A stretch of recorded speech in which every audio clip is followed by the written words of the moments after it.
Hello mga boss. Nakita nyo to? Sa Tagalog, ano to? French language yan. Sa Tagalog, syempre tinranslate ko. Gamit yung internet, ano. POM. POM daw yan eh. Oh. Ngayon, sa walang budget, pag nagtuturo kayo, ito kasing ginagawa ko sa 3 years old kong anak. Kasi malapit na siya mag-school. Oh. Pag may budget kayo, pwede ito. Ano nyo, titrace nyo. Sadali Ano ba to?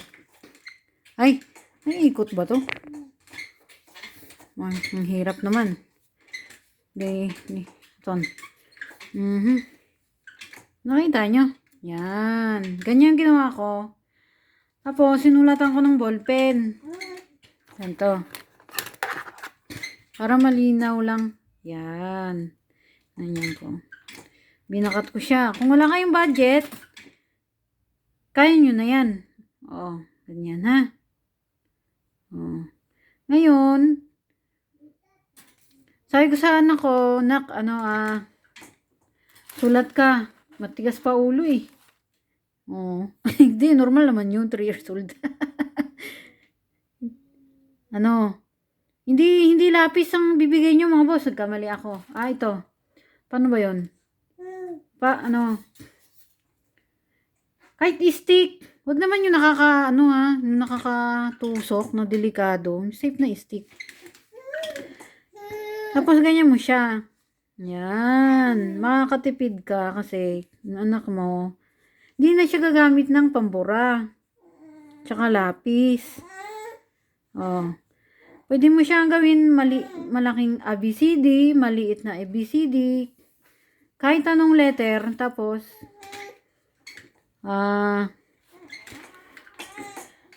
tawag doon. Gusto mo rin siya matutong mag-drawing, design ng anime, pwede rin yun. Susunod pakita ko sa inyo yung design kong cartoons. Lang niya. Dapat yung bibigay nyo mga boss, ulitin ko lang para malinaw. Hindi lapis wag yung may tusok kasi masisira yan eh. Mabubuta siya mga boss.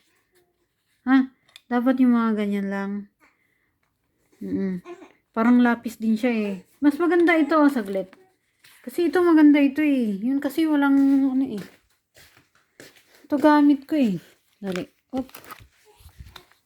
Ito kasi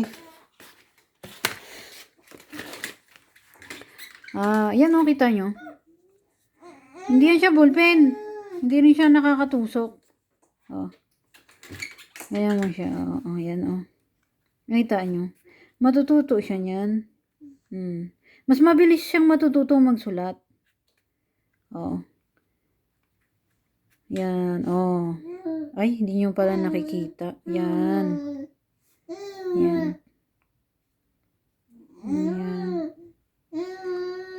Ganyan lang.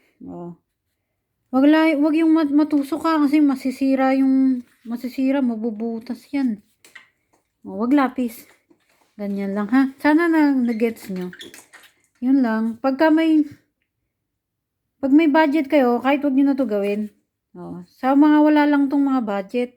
Pagka ayaw nyo gawin, wala nang problema. Yun lang mga boss. Ciao.